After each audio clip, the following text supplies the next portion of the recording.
or as if Allah doesn't know what's really going on. This is important. We say, it's easy to say Allah knows everything. Easy to say.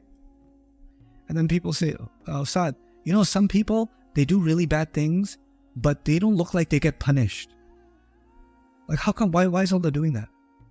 And then you're like, yeah, but what Allah is going to like punish them on Judgment Day or what? Oh, so He has to explain to you what He's going to do. This is how this works. Because when Judgment Day begins and everybody's about to be judged, you're like, hold on, Allah, I just want to make sure this guy who stole my ketchup from McDonald's gets what he deserves. Now we may begin. Okay, we have this sense of entitlement that somehow Allah owes us an explanation. Allah says, Allah is not going to be one to inform you of what He does in the unseen. Why does He have to tell you?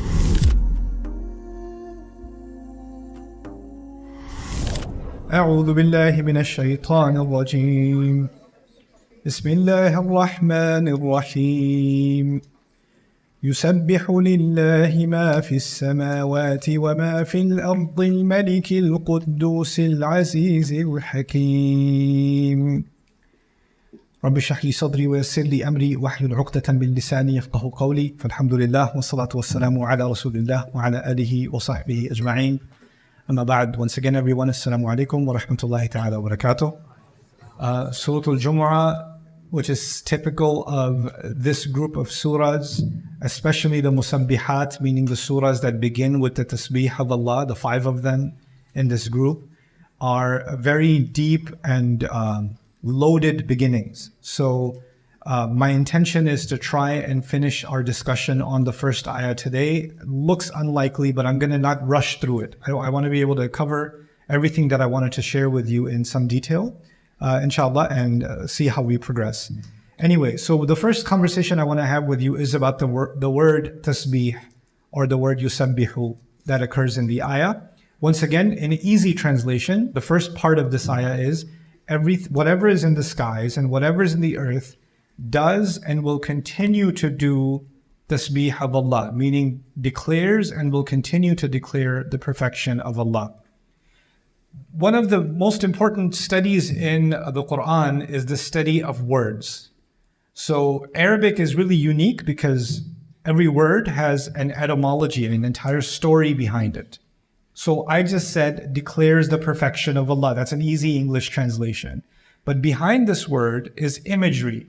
This word tasbih comes from sabaha, and sabaha has some images associated with it. So as we will go through this series of lectures, every time we come across a word, we're going to go look in the background of that word. Where does this word come from? How are the Arabs using the associated words? And then how do we get to the meaning of the word that we're dealing with in this ayah? Okay, so those secondary meanings, those background meanings, they help us get a deep understanding of the word that Allah is using. So let's start with tasbih, which is coming from the letters sin, ba, and ha. Those are the root letters of this word, sabaha. Sabaha. Sibah were actually unstitched hide or leather garments. I couldn't find a better picture than that. But anyway, ancient times, babies had clothes, but they didn't have any stitching on the side. You just stick the arms in and the neck in, and it just flows, right? So it doesn't, you can't tell if the baby's fat or skinny because it's all just kind of flowing. So that, which doesn't stick to the body, right? Doesn't contour to the body. Those kinds of clothes were called sibah. It also means to be stretched or extended out. Tasabbuh is used when you're stretching leather. That's actually called tasabbuh, or stretching a string or a rope or something like that. So far we got the meaning of something that doesn't, dip down into the shape of the body, and something that's stretched out, leveled out. Then tasabbuh is actually when you swim and you don't go underwater. So you're swimming, but you stay above the water the whole time. If you go under the water and you come up, that's called al-aun. It's a different word for swimming. But sabaha is actually, or sabaha, the verb, is actually when you don't dip at all, you stay above. So now we've got this idea, this concept of something stretched out like a straight line, something that doesn't dip into the body of the child, and even a swimmer that doesn't dip under the water. He maintains or she maintains the level. Faras sabih, a horse was described as sabih that extends its legs out as far as it can. So when it gallops, it stretches its legs out. So it's called hasanu maddin yadayn fil jari, meaning it extends it as far as it can when it runs. So being extended and engaged without being immersed. Likewise, like the swimmer who won't submerge, meaning the swimmer that won't go down. The child's loose garment doesn't contour to the body and thus doesn't immerse into the form of the child. That's why outer garments are called kisa musabbah, meaning spread out. Thus, constant activity with no downtime. This is interesting. If you're working, and you never take a break, like the swimmer who never goes under the water, that's actually called sabah. And it's used for the Prophet ﷺ when Allah says, Inna laka fin nahari sabhan tawila. You have long, endless, breakless, seamless tasks, work to do, where you're not going to get any breaks. And that's called sabhan, maintaining. From this came the idea of not being brought down in any way. In other words, I'm not going to say anything about Allah that brings down His perfection. So the idea of tasbih is maintaining or floating our concept of Allah and not letting it drown even a little bit, or not letting it weaken even a little bit in any way, right? So the way that the scholars talked about this, for example, what doesn't befit His Majesty's perfection. بَعْضُهُ بِالتَّنْزِيهِ, some of it has to do with being declared perfect. عَنْ أَنْ يُنْسَبْ إِلَيْهِ تَعَالَى مَا يَلِيقُ الشَّرِيكِ, meaning that you say something that is not appropriate for Him, whether it's a partner or a child, أو نحوه مما يصفون أن يخلق شيئا باطلا, or if you say Allah made something without a purpose. By the way, that's philosophically, Allah says He created the skies and the earth with purpose. You know what that means? That He created me with a purpose. But it also means every situation He created, He also created with a purpose. Every disadvantage in my life was for a purpose. Every advantage of my life was for a purpose. Every test was for a purpose. Every ability and every disability was for a purpose. And the moment I start thinking, I don't see the point why Allah did this, it looks pretty purposeless to me, the tasbih of Allah is going away. Because Allah never does something without purpose, right? So that's important. Now, an yura bil basar, that He can be seen. I used to have a coworker back in New York when I was in college in 1864. And she told me, hey, you're religious, right? I was like, a little bit. And she said, I saw God in my dream last night. I was like, no, you didn't. She's like, no, I did. I was like, no, that was the devil. That was the devil. It wasn't it. And she said, he looked like you. I was like, that was definitely the devil. It was definitely the devil. Okay. أن تعلم ملائكته ما لم يعلمهم, or saying something like, the angels saying that, how can we know something you didn't teach us? Even the angels claiming, I could even know something that you did. لا علم لنا إلا ما علمتنا. They said, Subhanaka la ilma lana illa ma 'allamtana. How perfect you are. How can we know anything that you didn't teach us? Right? So even me thinking I know something that didn't actually, my knowledge, my experience, my skill somehow came from somewhere other than Allah. Right? That's also taking away from perfection of Allah. And yakhfa alayhi makru shar. Or as if Allah doesn't know what's really going on. This is important. We say, it's easy to say Allah knows everything. Easy to say. But then people are like, easy to say Allah is fair, Allah is just. And then people say, Ustadh, some people, they do really bad things, but they don't look like they get punished. Like, how come, why is Allah doing that? Like, doesn't He know that they did something bad? And I'm like, do you know what you're saying? Who are you talking about here? You're talking about Allah, and you're saying, doesn't He know? You don't know the answer to that question? You don't already know that He knows? And then you're like, yeah, but what Allah is going to punish them on Judgment Day or what?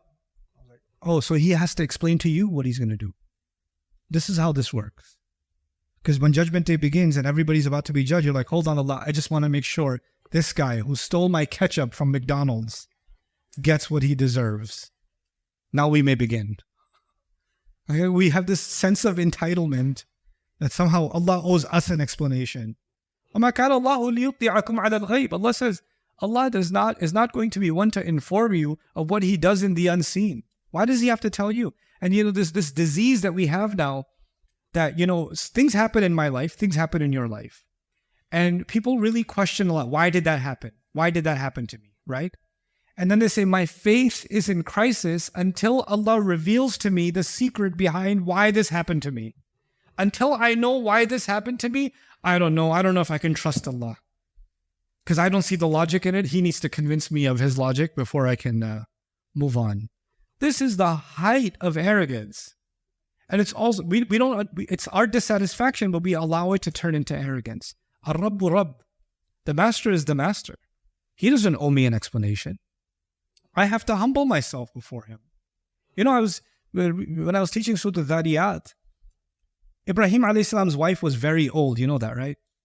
And Allah sent the angels, and what did the angels tell her? You're going to have a baby.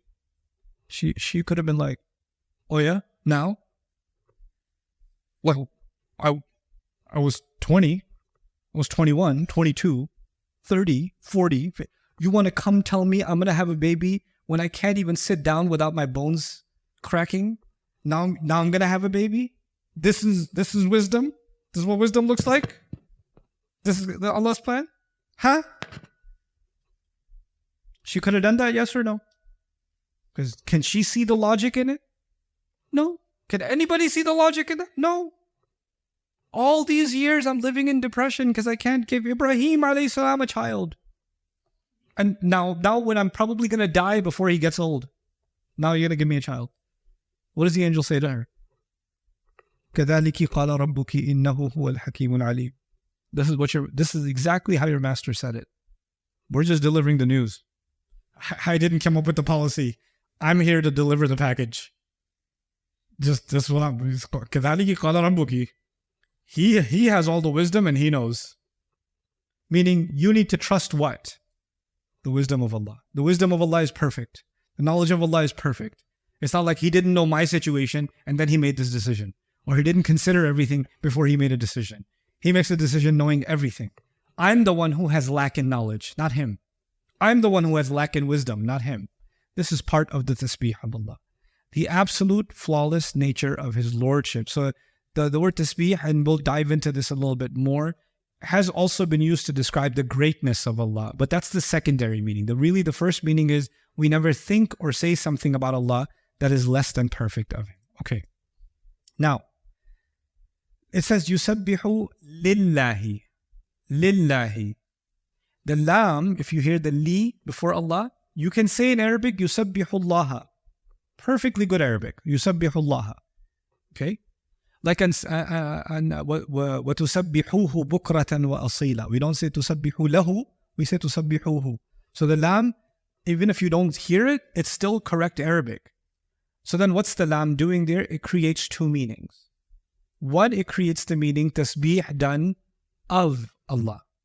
Meaning, whatever's in the skies and whatever's in the earth is in fact declaring Allah's perfection. But the lam can also be ta'diyah. It creates a new meaning. What does that mean? Everything in the skies and the earth declares perfection of Allah for Allah. Now, why is that important, of and for? What difference does it make? The difference it makes is, if I do something for someone, if I did something for you, then I'm describing my intentions. If I did something to you, I'm describing my action. But if I just say I did something for you, then I'm describing my what? Intention. And if I say it was for you, that means I was sincere to you. If the universe is doing tasbih for Allah, that means the universe is not being forced to do it. They're genuinely doing it out of sincere intention. Every creation Allah made, that Allah made in its nature, actually recognizes how perfect Allah is and genuinely does tasbih. It's not being forced to do it. Allah didn't force it to do tasbih. Allah is not tyrannical over His creation.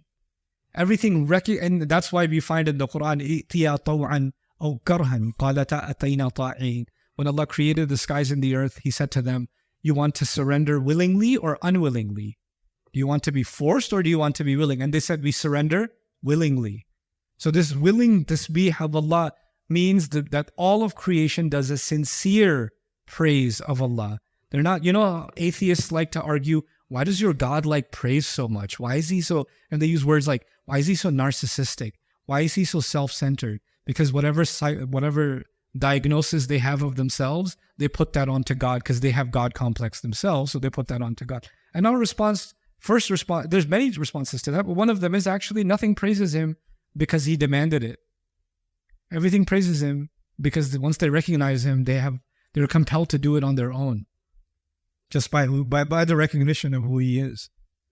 Which then leads to other, I told you in some surahs, and by the way, one more thing about the tasbih for Allah, that refers to sincerity, right? And these surahs will have one subject that came through all 10 of these surahs. What was it? Hypocrisy. And hypocrites have one major problem, which is what? Sincerity. Right? So the very beginning phrase actually embeds sincerity because that's going to be a problem that Allah is going to address throughout these surahs. Okay. Now, when tasbih is mentioned in the past, like everything has declared the perfection of Allah, everything has been declaring the perfection of Allah, it's as if Allah is saying this is an ancient truth and you're late. Like this has been going on long before you even existed, everything was doing tasbih. Why do you think that if you don't do it, it's not going to happen? Oh, it's been happening. It's a lot bigger than you. It's a lot older than you. And the universe is just, the universe we know is just the first sky. The 13.9 billion light year old universe that we know is just the first sky. And then there's the second, third, fourth, fifth, sixth, and seventh skies, whose ages we can't even imagine. And all of them have been doing what? Tasbih. So just imagine the volume of tasbih compared to even the earth's tasbih. And then within the earth, imagine the volume of tasbih that I do in one lifespan. You can't even put the number of zeros you would have to put before you put the one on the percentage of how much my tasbih counts in the existence of tasbih is so minuscule, and the ages for which it has been going on is so large that it humbles me and it makes me realize me praising Allah doesn't benefit Allah in any way, doesn't add to Allah in any way, doesn't secure Allah in any way, doesn't make him feel bad. Human beings need praise. Human beings need, redemption. Human beings need likes and heart emojis and fire emojis under their post. They need that. Allah doesn't need acknowledgement for his acknowledgement to exist. It's always existed. And and also, of course, I put here, you're not being asked of something new. It's not like, why is Allah asking me this? No, he's not asking you of this. This is actually something that's existed much before you. And in your very nature, you're denying your own nature. But this surah is about tasbih in the present and also the future. What the present actually tells you is tasbih. Whether I do it or not, it's happening all around me. It's actually already happening all around me. In fact, it's even happening within my own body. My blood cells are doing tasbih right now. My skin cells are doing tasbih right now. My nails are doing tasbih right now. My heart is doing tasbih right now. The way I described this in Surah Al-Hadid, I'm going to describe it the same way to you guys. I want you to know that Allah is in control of everything, right? But what he did for human beings is he also put most of our life out of our control. Where was I going to be born? Was that under my control? Where am I going to die? Is that under my control? My genetics, are they under my control? My height, my skin color, my brain capacity, my thought process. Was that under did I decide? Did I have any say in that? No, I don't have any say in that. What people will come in my life? What am I going to be allergic to? What am I going to have a bad reaction to? What sicknesses am I going to fall under? What car will come hit me if I'm driving on the road? None of this is under my control. You understand? Like there's so much, most of my life is actually not under my control at all. My rizq is not written by me, it's written by Allah Azza wa Jalla. وَلَا تَدْرِي نَفْسٌ بِأَيِّ أَرْضٍ تَمُوتُ. I don't decide where I'm going to die. Nobody knows where they're going to die. Right? I didn't decide who my siblings are, who my cousins are, who my parents are. If you guys had a choice to choose who your siblings are going to be, we'd be in very different families, some of us, right? But the idea is, not me, I'm happy with my siblings. But anyway, so you have, then Allah created a very, very small circle. think of it like a fence. Small little fence inside me. And in that fence, he gave me some freedom. So he didn't give me the freedom to live outside this body. He didn't give me the freedom to live outside my lifespan or which century should I be born in. No, he didn't give me any of those freedoms. But within this small circle, he gave me the freedom to choose right from wrong. That's it. He did give me that freedom. He gave me some operational freedom over my body. Should I raise this hand or put it down? He gave me that freedom. You know, I don't say Allah subhanahu wa ta'ala just raised this hand. No, he gave me the freedom to raise this hand. He created this fence, and inside that fence, I can operate. Outside of it, everything, he's got complete control over it. You understand? Now, the things that are not under my control, like my blood flowing through my veins, my heart beating, is that under my control right now? No, it isn't. Those things are doing tasbih of Allah. But that little circle in which I have choice, that little circle, in that circle, I choose not to do tasbih of Allah sometimes. Or not the way I should. Not the way I should. But that doesn't change the fact that everything around me, and most of even me, is actually still doing what? Tasbih. Even the atheist's heart is doing tasbih of Allah.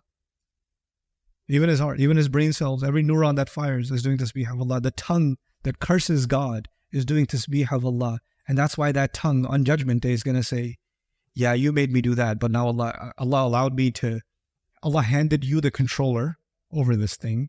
But today, the hand, the feet, everything starts speaking on Judgment Day. That were already under Allah's command. They were already doing tasbih of Allah. You were the one forcing them to rebel. So they say, أَنْتَقَنَا الَّذِي أَنْتَقَ كُلَّ شَيْءٍ. The one who makes everything speak today is making us speak. So the way I describe even our bodies is like, I used to watch a lot of Gundam anime stuff when I was younger. Some of you might know, or I don't know, if you're more lame that you watch Power Rangers, I don't know.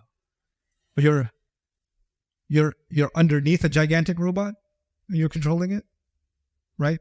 So Allah has handed you the controls over this body. This body is not me. This is just a robot that I've been given control over. And then one day will come and I will lose control over this machine. This machine will be taken away from me. And then when it's regenerated, it will not be under my control. مُهْطِعِينَ مُقْنِئِ رُؤُوسِهِمْ. Allah says, Judgment Day, disbelievers are going to be staring straight at their punishment and running towards it. The natural thing is, if you see danger, first of all, you don't look at it. And second of all, if you do see it, what do? You run the other way. Judgment Day, Allah describes people that disbelieve, are looking at the fire, looking at the punishment, and their heads are staring and they can't blink and they're running straight towards it. What does that tell you? Their bodies are no longer what? There's no longer under their control. The guy is being handed his book on his left hand behind his back. He no longer has the power to what? How bad is it? He can't. It's behind his back, on his left side. He can't do it because the control has been taken away. But right now we have limited control. Anyway, so it's happening all around you and you're missing out. When Allah says everything is already doing tasbih of Allah and will continue to do so, actually should make you feel like maybe I should join that group, that part. The rest of the universe is on board. I'm the only one missing out. This is called kinaya. And kinaya is a big part of Quran study. Let me tell you what kinaya is. Nowadays, people say this on TikTok. Tell me something without telling me something. Right? That's kinaya. Kinaya means, so when Allah says, for example, if I say right now, oh, it's kind of hot in here. It's much better now because the doors are open. But like, if I said, it's kind of hot in here, and the organizer said, yes, it is. Yes, it is. Good observation. You're not getting my kinaya. I was saying, can we make it cooler? But I didn't say that. I just said what? It's getting hot. Or you come home and your child is there and you come home and you sit down and you say, oh man, I'm thirsty. And your son looks at you and says, yeah, it makes sense. You had a long day. It's hot outside. I said, I'm thirsty. And he says, I heard you. And it makes sense. I can see what. Kinaya means go run and get the water. But you're not going to say that. You're just going to say, I'm thirsty. When Allah says, everything in the skies and everything in the earth is doing tasbih and will keep doing tasbih. And you listen to that and say, that's so cool.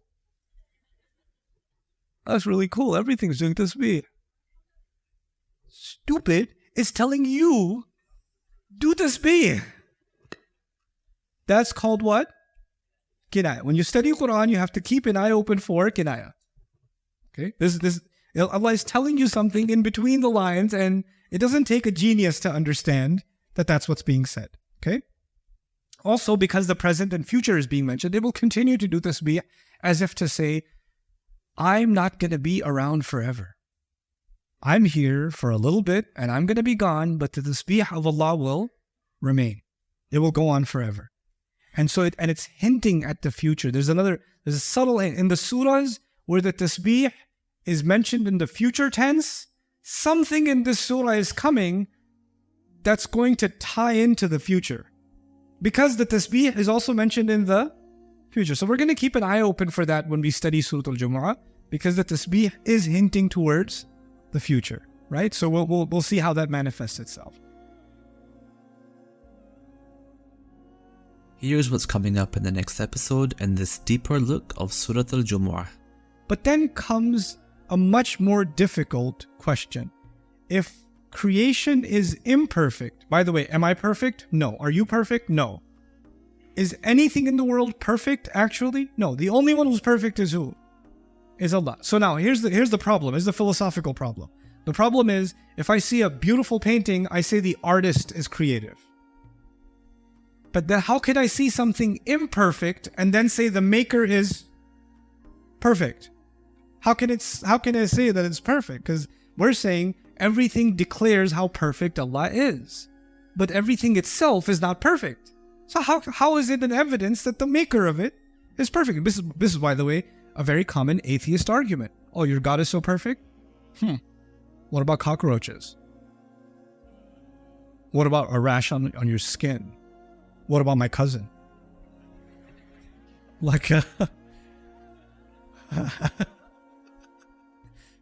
God is so perfect.